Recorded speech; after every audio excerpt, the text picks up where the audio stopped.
And eight, ये दो prepositions हैं जिनके इस्तेमाल के बारे में आज मैं इस वीडियो में आपको बताऊंगा। तो इन और एट, ये दो प्रेपोजिशंस जो हैं ये मोस्टली बहुत कंफ्यूज करती हैं कि कौन से सेंटेंस में आपने इन लगाना है और कौन से सेंटेंस में आपने एट लगाना है। आज मैं आपका यही कंफ्यूजन दूर करूंगा। देता हूं, आई am in the gym and I am at the gym. ये दो सेंटेंसेस हैं, एक में आपने प्रेपोजिशन इन लगाई है और एक में एट लगाई है। अब ये दोनों ही ठीक है, लेकिन अगर ये एक पर्टिकुलर कंडीशन है जिसको फॉलो करेंगी तो ये दोनों ही प्रेपोजिशंस ठीक लगी हुई हैं। जैसे आप जिम में हैं और आप कुछ कर रहे हैं, यू आर डूइंग समथिंग, तो आप प्रेपोजिशंस एट लगाएंगे।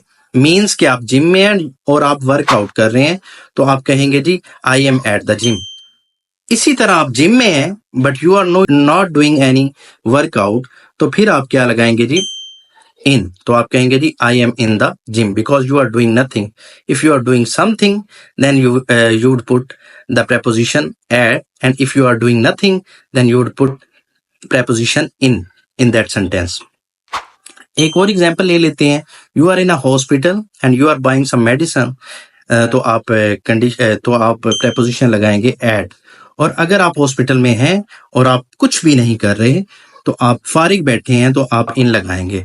एंड तो इसी को अप्लाई करते हैं कि आप हॉस्पिटल में हैं और आप कोई मेडिसिन खरीद रहे हैं या एज अ डॉक्टर आप इंजेक्शन लगा रहे हैं, आपसे कोई पूछता है कि वेयर आर यू, तो आप इसका आंसर करेंगे आई एम एट हॉस्पिटल।